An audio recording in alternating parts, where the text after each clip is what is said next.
तस्मै श्रीगुरवे नमः। નમસ્કાર બાળ મિત્રો, શ્રી સંસ્કાર સ્કૂલ વઢવાણ ઓનલાઈન એજ્યુકેશનમાં આપનું સ્વાગત છે। ધોરણ 2 માં 7મું છે આમ પણ હોય એવો પ્રશ્નાર્થ ચિહ્ન। તમને પ્રશ્ન પૂછો કે આવું કંઈ હોય તો એનું એક સરસ મજાનું ગીતડું છે। તો ચાલો આપણે એ ગીતડું ગાઈએ, તમે પણ મારી જોડે ગાજો। 1.5 ફૂટની દાઢી ને 4 ફૂટની ચોટલી, ગદ્દા ઉપર બેસે ડોસો માથે મૂકી પોટલી, ઠસ ઠસ જાય ફસ ફસ થાય, ચોટલીના ઝૂલામાં બેસી પંખી ગીતો ગાય। ચોટલી ઉડે ફર ફર, દાઢી ઉડે સર સર, ગદ્દાની પૂંછડી લાંબી લસ, દાઢે ધ્રુજે થર ઠસ। તો આ સરસ ગીતડું છે ને, તો આ લખેલું છે રમણલાલ સોનીએ।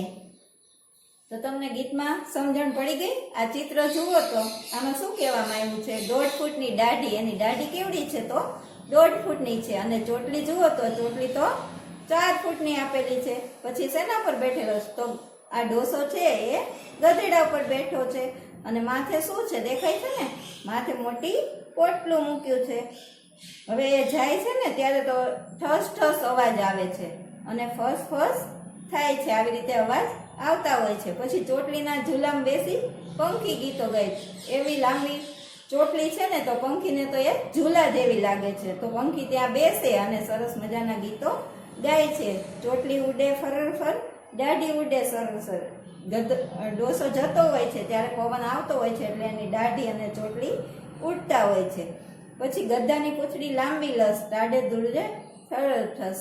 તો ગધાની પૂંછડી પણ એટલી લાંબી છે, એને એટલી બધી ઠંડી લાગે છે એટલે એ ટાઢથી ધ્રુજે છે, થર થર ધ્રુજે છે। તમે પણ શિયાળામાં ઠંડી ખૂબ જ પડે ત્યારે તમે ધ્રુજતા હોય ને, અને તમારા દાંતે પણ આવી રીતે દાઢી ડગડગતી હોય છે, દાંતનો અવાજ એ આવતો હોય છે। આવી રીતે ગધેડાની પૂંછડી પણ ધ્રુજે છે।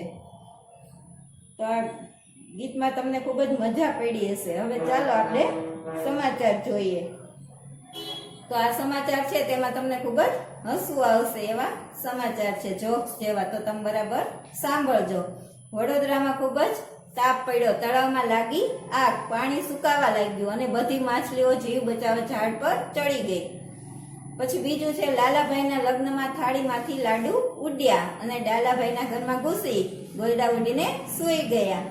પોપટે પૃથ્વીની 4 ગળી કરી અને વિમાનમાં મૂકી, પછી વિમાનને પાટા ઉપર દોડાવી મૂક્યું। આવતીકાલે શાળામાં પાંદડાની પૂરીને પાણીમાં તળી તળી સૌને પેટ ભરીને જમાડવામાં આવશે। કોઈ પણ બાળકે પોતાનું પેટ ઘરે ભૂલીને આવવું નહીં। તો બાળકો, તમને મજા પડી ને? પેલું શું કીધું છે કે તાપ પડ્યો અને તળાવમાં આગ લાગી ગઈ, પાણી સુકાઈ ગયું, બધી માછલી ક્યાં ચડી ગઈ? ઝાડ ઉપર ચડી ગઈ। આવું કઈ બનતું હશે? તો આ શું છે? જોક્સ છે। પછી લાલાભાઈના લગ્નમાં થાળીમાંથી લાડવા ઉડ્યા, લાડવા ઉડે કોઈ દિવસ? અને ડાલાભાઈના ઘરમાં જઈ અને ગોયડા ઉડીને સૂઈ ગયા। પછી પોપટે પૃથ્વીની 4 ગળી કરી, પૃથ્વી લઈ અને શું કર્યું? 4 ગળી વાળી અને વિમાનમાં મૂકી દીધી, પાછું વિમાન પાટા ઉપર દોડાવી મૂક્યું। મજા પડી ને આવામાં જોક્સ સાંભળવાની? તો આવતીકાલે શાળામાં પાંદડાની પૂરીને પાણીમાં તળી તળીને સૌને પેટ ભરીને જમાડશે। તો કોઈ દી પાંદડાની પૂરી હોય અને પાણીમાં તળાય તો આ કોઈ પણ બાળક પોતાનું પેટ ઘરે ભૂલીને આવવું નહીં। તો બધા તમે પેટ સાથે લઈને આવશો ને તો પાણીમાં તળી તળીને પૂરી ખવડાવવામાં આવશે। મજા પડે ને આવું બધું સાંભળવાની? તો તમે પણ નવા નવા જોક્સ આવા ભેગા કરજો અને તમે પણ ઘરે સરસ મજાના જોક્સ બનાવજો જાતે। ચલો બાળકો, ગીત ગાવાની તો તમને મજા જ પડી ગઈ। હવે આપણે એક વાર્તા જોઈએ, એમાં પણ આવું રમૂજી વાર્તા આપેલી છે, તો એમાં પણ તમને ખૂબ જ મજા પડશે। ગોરિયો ગુમ। ગોરિયો છે એ શું છે? બળદ છે, એ ગુમ એટલે ખોવાઈ ગયો છે। તો આપણે જોઈએ આમાં એક નાનકડું ગામ, ગામમાં સોમાભાઈ નામના ખેડૂત રહે। તેમની પાસે 2 બળદ, એકનું નામ કાળિયો અને બીજાનું નામ ગોરિયો। બંને બળદ એમને ખૂબ જ વહાલા। માર્ચ મહિનો આવ્યો, બાજરી વાવવાનો સમય થયો। વાવણી માટે પહેલા ખેતર ખેડવું પડે। સોમાભાઈ પોતાનું ખેતર ખેડવા બંને બળદ લઈને ગયા. અડધું ખેતર ખેડ્યું અને બપોર થઈ. સોમાભાઈ તો ભાતું ખાઈ ને આરામ કરવા સૂતા. તમે જુઓ છો ને આ ચિત્રમાં આપેલા છે કે આ સોમાભાઈ નામના ખેડૂત છે અને બે બળદ છે. એનો કલર એ તમને દેખાય છે, કાળિયો અને બીજો કેવો છે, ગોરિયો. પછી તમને એ ખ્યાલ આવ્યો કે બાજરી વાવવાનો સમય ક્યારે થયો? તો માર્ચ મહિનો આવ્યો ને ત્યારે બાજરી વાવવાનો સમય થાય છે. પછી વાવણી કરે એ પહેલા શું કરવું પડે? તો ખેતરને ખેડવું પડે. ખેડવું એટલે કે પોચું કરવું પડે, પછી જ એમાં કંઈ પણ દાણા વાવી શકાય. તો એને પેલા ખેતર ખેડવું પડે છે. તો આવી રીતે અડધું ખેતર ખેડી અને સોમાભાઈ ભાતું ખાઈ અને આરામ કરવા સૂતા છે. ભાતું એટલે શું? કે બપોરે જે જમે ખેતરમાં એને ભાતું કહેવામાં આવે છે. એ ખાય અને તે આરામ કરવા થોડી વાર સૂવે છે. જાગીને જોયું તો બે બળદમાંથી એક બળદ ગાયબ. ખેતરમાં કાળિયો જ હતો, ગોરિયો તો દેખાયો જ નહીં. ખેતરમાં ઘણો શોધ્યો પણ ગોરિયો ક્યાંય જડ્યો નહીં. હવે બાળકો, આ બે બળદમાંથી એક બળદ ગુમ થઈ ગયો છે, એમને ક્યાંય મળતો નથી. તો તરત જ બધાને પ્રશ્ન થશે ને કે ગોરિયો ક્યાં ગયો હશે? બધા તો વિચારમાં પડી ગયા કે ગોરિયો તો હમણાં જ હતો. સોમાભાઈ પણ વિચારમાં પડી ગયા કે આ ગોરિયો ક્યાં ગુમ થઈ ગયો? તો બાજરી વાવતી વખતે પણ સોમાભાઈએ ગોરિયાને શોધ્યો પણ ગોરિયો ક્યાંય ન જડ્યો. બાજરી ઉગી અને મોટી થઈ. સોમાભાઈ તો રોજ ખેતર આવે, બાજરી જોઈ અને હરખાય અને આખા ખેતરમાં ફરી ફરીને જુએ ક્યાંક મારો ગોરિયો નજરે ચડે, પણ ગોરિયો તો ન જ જડ્યો. સોમાભાઈ તો ઘણી બધી જગ્યાએ જુએ છે, બાજરી ઉગી ગઈ છે એ જોઈને હરખાય છે અને ખેતરમાં પણ ઘણું જુએ છે કે ક્યાંક ગોરિયો મળી જાય તો સારું, પણ ગોરિયો ક્યાંય જડ્યો નહીં. એ ગોરિયો ક્યાંથી મળશે? હવે બધાને એ જ પ્રશ્ન થશે કે આ ગોરિયો ક્યાં ગયો હશે ને ક્યાંથી મળશે? તો બાજરી પાકી ગઈ. ઊભી બાજરીના ડુંડા લણતા લણતા પણ ગોરિયો ન જડ્યો. ડુંડામાંથી બાજરીના દાણા છૂટા પડ્યા. ચાળણીથી ચાળ્યા, તગારામાં ભર્યા, કોથળા ભરી ભરી અને ઘરે લાવ્યા, પણ ગોરિયો ન જડ્યો તે ન જ જડ્યો. તમને ખ્યાલ આવી ગયો ને? આમાં એ પણ કહેવામાં આવ્યું છે કે બાજરી મોટી થઈ ગઈ, પછી પાકી ગઈ, ડુંડા આવી ગયા. ડુંડા આવે પછી એને લણવા પડે અને લણી અને એમાંથી દાણા છૂટા પાડવા પડે. પછી પાડી અને ચાળણીથી ચાળી અને શું કર્યું? તગારા ભરી ભરી અને કોથળા ભરી અને પછી બજારમાં વેચવા મોકલે છે. તો આવી રીતે અનાજ પાકે છે. તમને ખ્યાલ આવ્યો હશે. આવું બધું કર્યું તો પણ ગોરિયો એમને મળ્યો નહીં. પછી કોથળામાંથી બાજરી કાઢી અને ફરી સાફ કરી અને ઘંટીમાં દળી. રોટલા બનાવતા પહેલા બાજરીનો લોટ ચાળણીથી ચાળી જોયો, તોય ગોરિયો ન જડ્યો તે ન જ જડ્યો. જો આટલું બધું કર્યું તોય પણ ક્યાંય ગોરિયો એમને જોવા મળ્યો નહીં. સોમાભાઈને તો સતત ગોરિયાના જ વિચાર આવ્યા કરે. મારો ગોરિયો ક્યાં ગયો હશે ને શું કરતો હશે? ઘરના બીજા સભ્ય પણ ગોરિયાની ચિંતા કરતા હતા. હવે તો એમને ચિંતા થવા લાગી કે આટલો ટાઈમ થયો તો પણ ગોરિયો ક્યાંય મળતો નહીં. તો એ ક્યાં ગયો હશે ને શું કરતો હશે? એ બધા આખા ઘરના ચિંતામાં પડી ગયા. નવી બાજરીના પહેલા રોટલા તૈયાર થયા. સરસ મજાના ગરમા ગરમ મોટા મોટા રોટલા. સૌને સાથે જમવા બેઠા.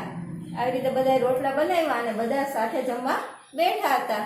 તમને લાગે છે કે ગોરિયો મળશે? તમે પણ વિચારો કે ગોરિયો ક્યાંથી મળશે ને તમને એવું લાગે છે કે મળશે? હવે તો ઘણો ટાઈમ થઈ ગયો. તો સૌની થાળીમાં રેવાબેને એક એક રોટલો મૂક્યો. સોમાભાઈની દીકરી સપનાને કોપટી બહુ ભાવે. તેણે હળવેકથી રોટલાની કોપટી ખોલી અને એકાદ મોટેથી ચીઝ પાડી. બાબુ, આપણો ગોરિયો! સોમાભાઈએ તો થાળી ધકેલી અને કૂદકો માર્યો ને કોપટી નીચે જોયું તો ગોરિયો નિરાતે બેઠો બેઠો વાગોતો હતો. તો બાળકો જોયું ને, ગોરિયો આવી રીતે ક્યાંથી મળ્યો? તો એ રોટલાની કોપટી ખોલી ત્યારે એમની નીચેથી મળ્યો અને નીચે એમાં બેઠો બેઠો શું કરતો હતો? વાગોળતો હતો. આ પણ સાંભળીને તમને ખૂબ જ મજા પડે ને? તો સોમાભાઈ તો નાચવા લાગ્યા. મળી ગયો મારો વાલો ગોરિયો મળી ગયો. સોમાભાઈ તો ખૂબ ખૂબ રાજી થયા કેમ કે એમનો ગોરિયો મળી ગયો હતો. આ તો તમને જોક્સ જેવું લાગે છે ને કે ગોરિયો કોઈ દિવસ રોટલામાંથી મળે? તો બાળકો, આ એક જોક્સ જ છે. તો બાળકો વાર્તા સાંભળવાની મજા પડી ને? તો હવે કહો, આખી વાર્તામાં તમને ક્યારે બહુ જ હસવું આવ્યું? તો જ્યારે રોટલાની કોપટી ખોલવાથી અંદર ગોરીઓ બેઠો હતો ને વાગોળતો હતો ત્યારે તમને ખૂબ જ હસવું આવ્યું હશે ને? કે કોઈ દિવસ આમાંથી ગોરીઓ મળે, આમાં કોઈ દિવસ હોય રોટલામાં? તો આવી જ રીતે ઘણા બધા જોક્સ છે. તો ચાલો આપણે હસીએ. મોઢું બગાડીને હસો. તમારે આવી રીતે અલગ અલગ રીતે હસવાનું છે. તો તમારું મોઢું બગાડીને કેવી રીતે તમે હસો? તો એ પ્રેક્ટિસ કરજો. પછી જુદા જુદા પ્રાણીના ચાળા પાડીને હસો. જેમ કે મ્યાઉ બોલતા બોલતા હસવું.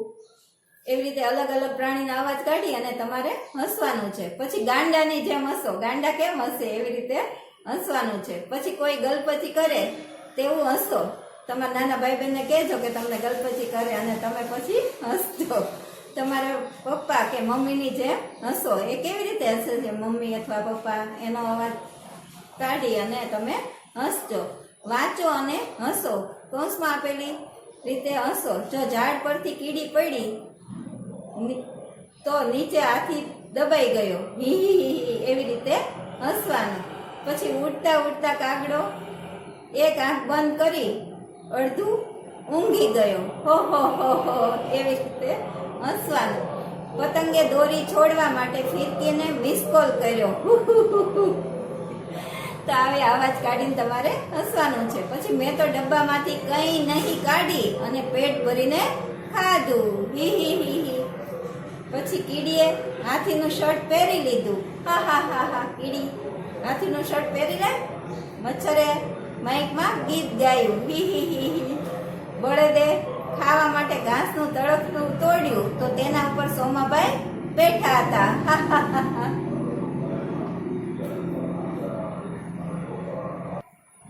તો બાળકો આવી રીતે જુદા જુદા અવાજ કાઢી અને હસવાની મજા પડી ગઈ ને? કેવા ખૂબ હસ્યા ને જુદી જુદી રીતે. હવે જોઈએ વાતચીત. સોમાભાઈના બંને બળદના નવા નામ પાડો. હવે તમારે નામ ગોતવાના છે. તમે નવા નામ બળદના ગોતજો. હું તો શ્યામલો રામલો કહું છું, તમે પણ નવા બળદના નામ ગોતજો. ગોરીઓ શોધવા માટે સોમાભાઈએ ક્યારે ક્યારે તપાસ કરી? તમે આગળ જોયું તે કે ખેતર ખેડ્યું, પછી ખેતરમાં બાજરી વાવી, પછી બાજરી વાવીને આવી ઉગીને મોટી થઈ ત્યારે પછી ડુંડા આવ્યા, ચાળ્યા, તગારામ ભર્યા, આવું બધું કર્યું ત્યારે તમે બધી જ જગ્યાએ સોમાભાઈએ તપાસ કરી હતી. પછી છેલ્લે ગોરીઓ ક્યાંથી મળ્યો? તો તમને ખ્યાલ જ છે કે છેલ્લે ગોરીઓ રોટલો બનાવેલો હતો, એની કોપટી ખોલી ત્યારે એમાં ગોરીઓ એમાંથી મળ્યો. પછી ગોરીઓ મળ્યો તે તમને સાચું લાગે છે કે ગપ્પુ?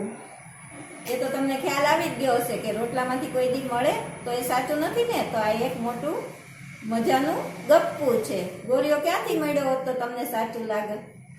તો ગોરીઓ ક્યાંય પણ આખી વાડીમાં ગમે ત્યાં હોય કે બજારમાં ક્યાંય પણથી મળ્યો હોત તો તમને સાચું લાગત. પણ આવી રીતે રોટલામાંથી મળ્યો એ કઈ સાચું હોય નહીં. એ મોટું એક ગપ્પુ છે. તો બાળકો આવી રીતે અલગ અલગ જોક્સ ભેગા કરી અને તમે ખૂબ જ હસજો. હસવું એ આપણા સ્વાસ્થ્ય માટે ખૂબ જ જરૂરી છે.